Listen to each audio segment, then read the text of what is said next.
The Mystery of the Elephant God Part 2 H42. Adapted and modified by Kulwant Singh Sandhu. The Mystery of the Elephant God. 3. I have certainly heard of you, said Umanath Ghoshal. Feluda smiled as modestly as he could. Umanath Babu was a man in his 40s.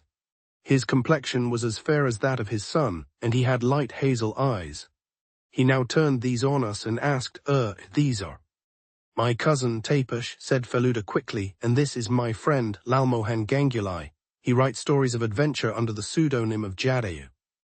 Jadayu. Umanath Ghoshal raised an eyebrow. I seem to have heard the name. I think Ruku has a number of your books. Isn't that so, Vikas? Yes, sir, said Vikas Sinha. I think so. You should know. You are the one who buys all those books for him. I have to, sir. He doesn't read anything other than adventure and mystery stories.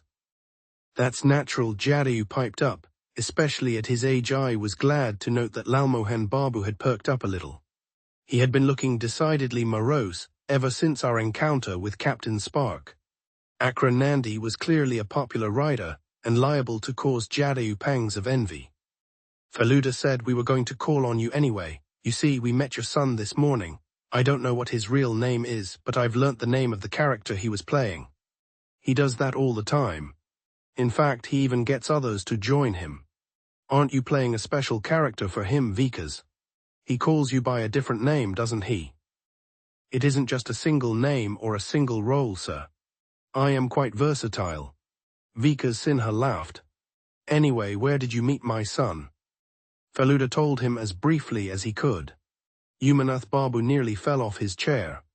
I don't believe this. My God, he might have been killed. Vikas, ask Ruku to come here at once. Mr. Sinha left the room. What is Ruku's real name? Asked Feluda. Rukmini Kumar. He's my only child. So you can imagine how upset I'm feeling. I knew he was naughty, but this. I looked around while we waited for Ruku to turn up.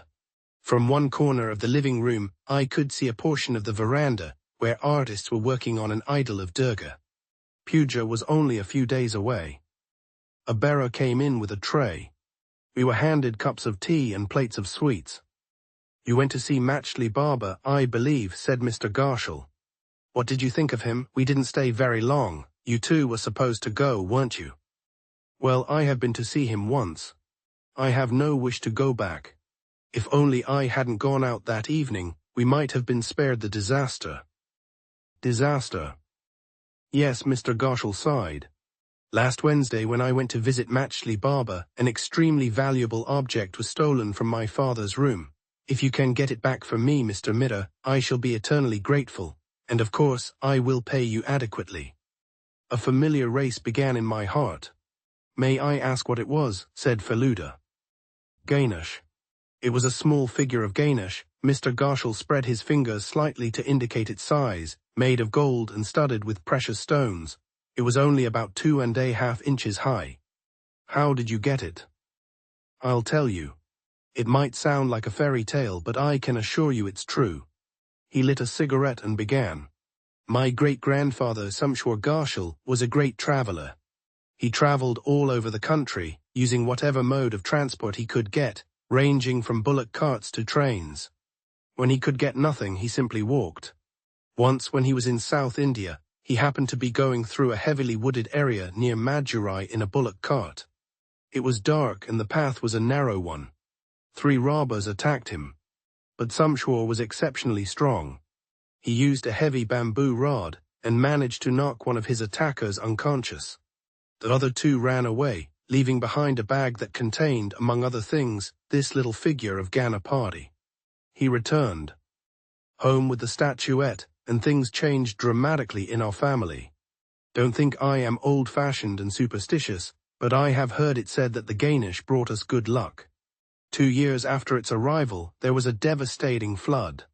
Our house was quite close to the river, but was miraculously saved. There are other instances too, which I needn't go into. My main concern is that we had had the Ganesh for 100 years. Now it has been taken from us. Puja will start in a few days. The house is full of guests, but no one can relax and enjoy themselves. You do see my predicament, don't you? Mr. Goshal leant back, sighing wearily. When did you visit Matchley Barber? Feluda asked. 3 days ago on Wednesday. We arrived from Calcutta about 10 days ago. My wife was very keen to see the barber, so I took her and Ruku that evening. Did your son really want to go? Yes, I guess he was intrigued by the name. He told me he had read about a man who had swum 70 miles through a shark-infested sea. But when he actually saw the barber, he didn't seem too impressed. He began to fidget, and only about 10 minutes later we left. We returned to find the Ganesh missing. This little figure of Ganesh was kept in a chest, I presume. In your father's room, did you say? Yes, but I have the key. Normally it stays with my wife. That evening, since she was coming with me, I took it from her and put it in a drawer in my father's room. It was a foolish thing to do, of course, for my father is an opium addict and usually sleeps in the evening. Anyway, I pushed the drawer shut firmly, but when I got back it was open by about an inch. This made me suspicious. So I looked into the drawer immediately. The key was where I had left it. But the Ganesh had gone. Feluda frowned. May I ask who was present in the house at the time? Feluda had not brought his notebook. But I had no doubt that he would be able to remember everything Mr. Goshal was saying, and would write it down later in our hotel room. Well, said Mr. Goshal, you saw Trilochan, our chowkidar, at the gate. He's been with our family for 35 years. There are a couple of servants and maids, all have been with us for a long time. Shashi Babu, the artist, is working on the idol of Durga together with his son. I've known him for 30 years. He's a most gifted artist. Apart from these people in the house, there was our Mali and Vikas who brought you here. How long have you had him as your secretary? About 5 years. But he spent virtually all his life in our house. His father used to work on our estate in Bengal. He died when Vikas was small. One of my uncles brought Vikas home to look after him, and he stayed on. He's no different from a family member. He's an intelligent man, did well in school and college. Didn't you inform the police about the theft? Of course. I rang them the same evening. But they haven't been able to do anything yet. Did anyone outside your family know about the Ganesh? Before Mr. Goshal could make a reply, Ruku arrived with Vikas Babu. I looked at Ruku's father, expecting him to explode. But Mr. Goshal showed admirable control, going only so far as to give his son a sidelong glance and say in a steely voice, You are forbidden from stepping out of the house until puja is over. You can play in the garden and the terrace, but unless I personally take you out, you are to remain indoors at all times. Is that understood? What about Shaitan Singh? Asked Ruku sharply. Who on earth is that? He's broken out of the prison. He must be caught. Never mind, I'll track him down for you, said Vikas Babu lightly. Ruku gave him a grateful look, and went quietly out of the room with him, without saying another word about his punishment. As you've seen, Mr. Mirror, Mr. Goshal said, this child is exceptionally imaginative, but anyway, let me answer your question. Yes, a lot of people knew about the Ganesh, especially when we were still living in our ancestral home. The story of Sumshor's fight with the robbers had spread like a legend, but that was long before I was born. When we moved to Calcutta, there weren't many people left to talk about it, while I was in college in Calcutta. I mentioned it casually to a few friends, one of them, but mind you, I don't consider him a friend anymore, now lives here in Banaras. His name is Maganlal Megraj. Oh yes, said Feluda, I know who you mean. We saw him this evening at Matchley Barber's meeting. Yes, I know. He was there last Wednesday as well. There is a reason why he keeps going back for the barber's help. He's going through a bad time, you see. His plywood factory got burnt down last year. Then there were rumors about certain shady dealings. So the police raided his house and office both here and in Calcutta. He came to see me 2 days after I arrived. He told me straight away that he wanted to buy the Ganesh. He knew we kept it here in my father's room. He offered me 30,000 rupees, but I refused. In the end, he left saying he'd get it by hook or by crook. 5 days after his visit, the Ganesh vanished. Mr. Goshal fell silent. Feluda was silent too. He sat quietly, a deep crease between his brows. Something told me his 3-month-long vacation had come to an end. Lalmohan Babu's prophecy was going to come true. Here in Kashi was a case, but the cash of course depended on. We're very fortunate to have you here at this time. Mr. Garshall broke the silence. Now if only you'd accept. Yes, of course. Certainly. Feluda rose to his feet. I'd like to come back tomorrow if I may and talk to your father. Would that be possible? Why not? My father isn't always very easy to talk to, but his aggressive air is just a pretense. Come at around 8. I'll make sure you find father ready and waiting. Besides, if you wish to walk around in the garden or elsewhere in our compound, please feel free to do so. I'll tell Trilochan to let you in whenever you wish to visit. Vikas can help you too. We took our leave soon after this. On our way back to the hotel, I noticed a man following us. He was wrapped up in a blanket. I could not see his face. But when I tried to warn Feluda we were being followed, he didn't pay any attention at all and continued to hum, quite tunelessly, a song from a Hindi film. 4. The cook at the Calcutta Lodge produced an excellent chicken curry. He also served fish, which was equally tasty, but Lalmohan Babu did not touch it. After having seen Machli Baba this evening, he informed us I couldn't eat fish ever again. Why? Feluda laughed. Would that make you feel you were chewing the Baba's flesh? Do you suppose Machli Baba himself abstains from consuming what you are proposing to give up, doesn't he? Well, you have heard he spends most of his time in water. So what could he possibly live on except fish? Certain species of fish eat other fish, didn't you know? Lalmohan Babu did not say anything. I felt quite sure he'd go back to being his fish-eating self from the next day. After an eventful day, I was looking forward to a good night's sleep. But that was not to be.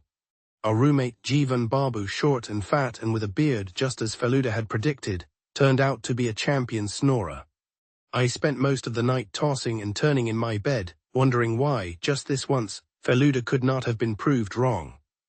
The next morning, as we were coming out of the hotel after breakfast, we met Niranjan Babu. Feluda exchanged pleasantries before asking, "Do you happen to know where Maganlal Megraj lives?" Megraj. As far as I know, he has 2 houses, both in the heart of Banaras. One of them is not far from the Vishwanath temple. Anyone will show you the way. Niranjan Babu told us one more thing. Machli Baba was going to be in Banaras for another 6 days. Feluda's famous lopsided smile peeped out at this, but he said nothing.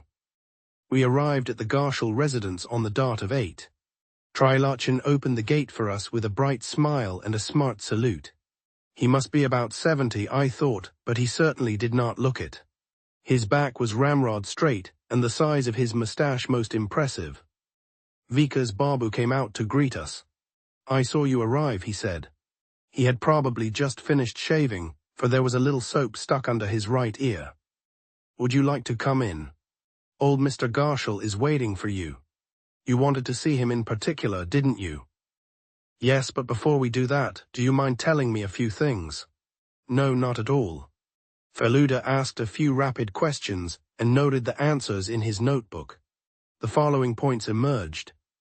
1. Maganlal came to meet Mr. Garshall at his house on the 10th of October. 2. Mr. Garshall took his wife and child to see Machli Baba on the 15th at 7:30 p.m. He returned a little more than an hour later. The figure of Ganesh was stolen during that time. 3. In the house between 7:30 and 8:30 p.m. were Umanath Garshall's father, Ambika Garshall, Vikas Sinha, Trilochan, 2 bearers, a maid, a cook, a Mali and the 2 artists. Assuming that no one came in from outside, it had to be one of these people who had taken the Ganesh out of the chest in Ambika Garshall's room. Feluda put his notebook away and said, "You must forgive me for this, but I cannot possibly leave anyone out, not even you." "Yes, I understand that. I've already had to face the police. I suppose you want to know what I was doing in the house during that time." "Yes, but there's something else I'd like to ask first." "All right, but let's go to my room." We went into the house. A staircase went up from the front hall. Vikas Babu's room was on the left on the ground floor. "You must have known about the Ganesh," Feluda remarked, taking a chair. "Yes, of course. I've known about it for ages." "Were you at home when Maganlal came to visit Umanath Babu?" Yes. In fact, I received Maganlal and took him to the living room. Then I got one of the bearers to go upstairs and inform Mr. Garshall. And then I returned to my room. Did you know the two had an argument? No. You cannot hear from my room anything that's said in the living room. Besides, I was playing the radio. Were you in your room the evening the Ganesh got stolen? Yes, for most of the time. When Mr. Garshall left with his wife and Ruku, I walked with them up to the gate. From there I went to look at Shashi Babu and his son working in the veranda. Shashi Babu appeared a little unwell. So I came back to my room to fetch some medicine for him. Homeopathic medicine. I can see a couple of books on homeopathy on that shelf. Yes, you're right, I gave him a dose of Pulstilla 30. And then did you return to your room? Yes. What did you do? I listened to the radio. The Lucknow station was playing records of Begum Akhtar. How much time do you think you spent listening to the radio? Well, the radio had been left on for some time. I was reading a magazine, the Illustrated Weekly, and was listening to the music at the same time. Did you stay in your room until Mr. Garshall returned? Yes. You see, a few members of the Bengali club were supposed to be calling to invite Mr. Garshall to their play, Kabuliwala. I was waiting for them. Did they come? Yes, but much later, well after 9 p.m. Feluda pointed at the staircase. Can you remember seeing anyone going up or coming down those stairs? No. But there is another staircase at the back of the house. If anyone came in or went out using this other staircase, I could not have seen them. Thank you, said Feluda and rose. Vikas Sinha then took us to meet Ambika Garshall. We found him sitting by the window in an easy chair, reading The Statesman. The sound of our footsteps made him look up and peer at us over the golden frame of his glasses. His head was quite bald, except for a few strands of snowy white hair around his ears. Knitted in a frown were dark, bushy eyebrows flecked with grey. Vikas Babu made the introductions. Ambika Garshall looked straight at Lalmohan Babu and asked, "Are you from the police?" Taken aback, Lalmohan Babu began to stammer, No, I'm nothing, you're nothing. Is that just modesty or? No, what I mean is, I am not the DDD. Vikas Babu came to his rescue. This is Pradosh Mitra, he said, pointing at Feluda, a well-known private investigator. Since the police couldn't catch the thief, Mr. Garshall felt.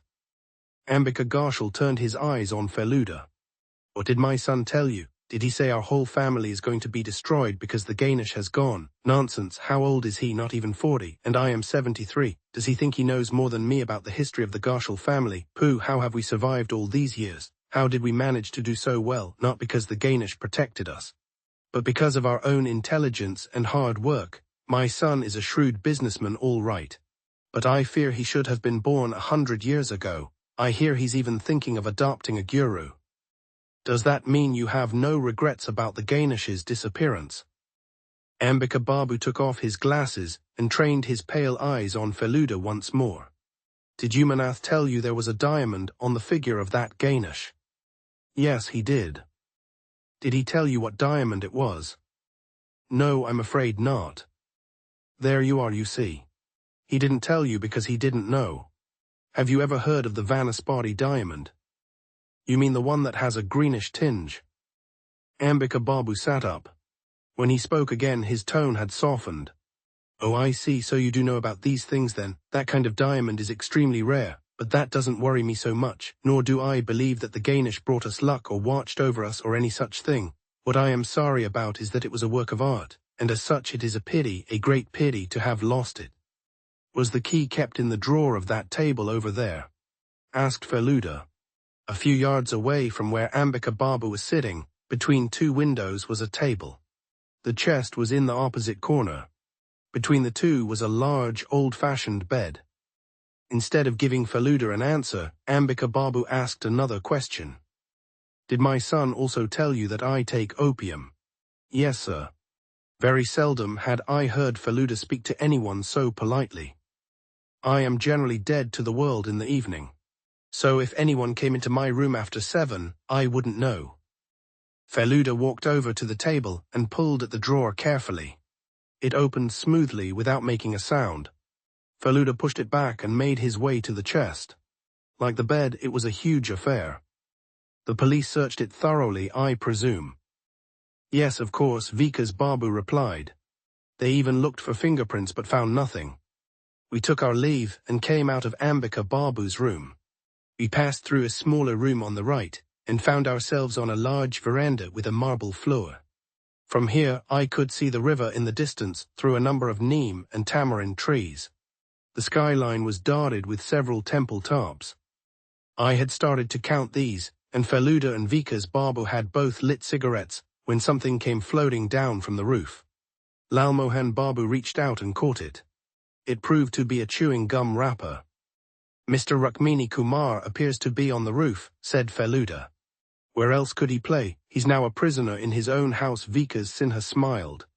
He has a room of his own on the roof, you see. Could we see it? Of course. Come with me, please. I can show you the other staircase as well. It turned out to be a spiral staircase that went straight up to the roof. Ruku's room was on one side where the stairs ended. We found him kneeling on the floor, getting a kite ready for flying. He dropped the kite and sat back as he saw us arrive. It was obvious that his room was really an old storeroom, filled with rusted trunks, packing cases, torn mattresses and piles of old newspapers and magazines. Are you a detective? Asked Ruku, looking at Feluda steadily. From the way his jaw moved, it was obvious that he had chewing gum in his mouth. How did Captain Spark get this information? Feluda said with a smile. My assistant told me, Ruku replied gravely, picking up his kite once more. Who is your assistant? Captain Spark's assistant is little Raksit, didn't you know? What kind of a sleuth are you? Lalmohan Babu cleared his throat. Kudaram Raksit, he explained. Height 4.5 feet. Captain Spark's right hand. He calls him little Raksit. Oh, I see, Feluda said quickly. Yet another creation of Akra Nandi, yes. Feluda turned to Ruku. Where is your assistant? Vikas Babu replied this time. I am playing that role for the moment, he said, looking somewhat embarrassed. Do you have a revolver? Ruku asked suddenly. Yes, Feluda answered. What kind? Colt. And a harpoon? No, I haven't got a harpoon. Don't you go looking for prey underwater? No, I haven't had to do that yet. Do you have a dagger? No, I haven't got a dagger either. Not even one like this. Feluda pointed at a plastic dagger that hung on the wall. We had seen it dangling from Ruku's waist the day before. I will kill Shaitan Singh with that dagger. Very well, Feluda sat down on the floor beside Ruku. But what about your Ganesh? Did Shaitan Singh take it, or was it someone else? Shaitan Singh could never get into this house. If Captain Spark hadn't gone to visit Machli Baba that evening, the Ganesh would still be safe, wouldn't it? Machli Baba is as dark as Gongorilla of Congo. Well done. Lalmohan Babu spoke suddenly. Have you read The Gorilla's Grasp, Ruku Babu? Gongorilla was the name of a 90-foot-high gorilla in Lalmohan Babu's book The Gorillas. Grasp. He freely admitted to having pinched the idea from King Kong. That book, you see, he continued eagerly, was written by. He broke off at a stern glance from Feluda. But Ruku paid no attention. Our Ganesh is with a king, he declared. Shaitan Singh couldn't find it ever, no one could, not even Daku Gandiria. Oh no. Sighed Lalmohan Babu.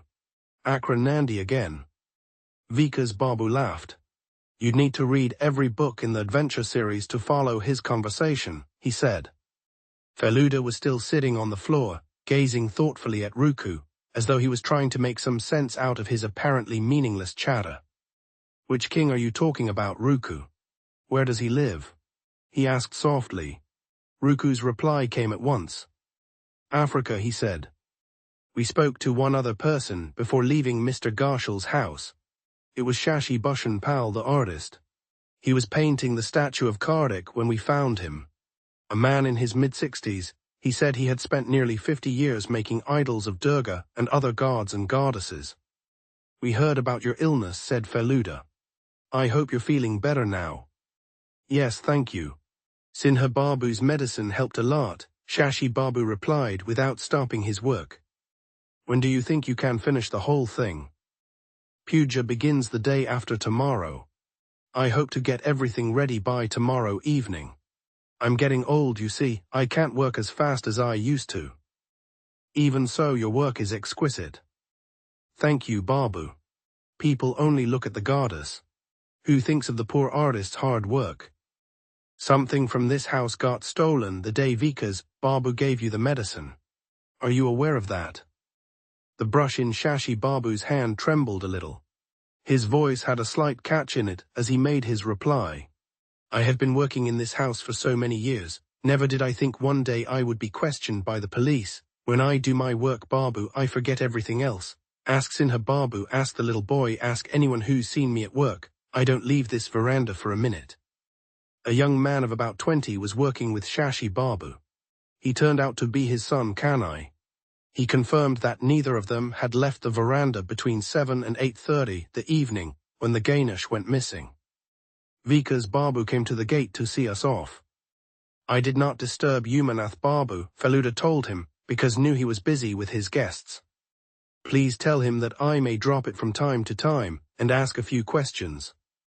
Since he has asked you to make an investigation, that is your right and privilege, Vikas Babu remarked. Just as we stepped out, a sudden noise from above made us all look up. Ruku was still on the roof, flying his kite. We could only see his little hands from where we stood, pulling at the thread. Feluda stared at the kite, now flying freely in the sky. That child seems very lonely, he said to Vikas Babu. Yes, he is. He's an only child, you see. At least he's found a friend here.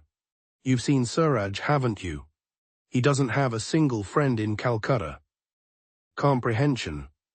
Question 1. Who is Umanath Ghoshal, and what is his relationship to Ruku? Question 2. What is the pseudonym under which Lalmohan Ganguly writes adventure stories? Question 3. What valuable object was stolen from Umanath Ghoshal's father's room? Question 4. How did Samshwar Ghoshal acquire the Ganesh figure? Question 5. What is the name of the diamond embedded in the Ganesh figure? Question 6. Who is Machli Baba and why did Umanath Ghoshal visit him? Question 7. What was Vikas Sinha doing when the Ganesh was stolen? Question 8. Who is Ambika Ghoshal and what is his view on the significance of the stolen Ganesh? Question 9. What did Maganlal Megraj offer to do with the Ganesh and how did Umanath respond? Question 10. What is the name of Ruku's assistant, and who is currently playing that role? Answers. Answer 1. Umanath Ghoshal is a man in his 40s and is Ruku's father. Answer 2. Lalmohan Ganguly writes adventure stories under the pseudonym Jadayu. Answer 3. A small figure of Ganesh, made of gold and studded with precious stones, was stolen. Answer 4. Samshwar Ghoshal acquired the Ganesh figure after fighting off robbers in South India, taking it from a bag left behind by the fleeing attackers.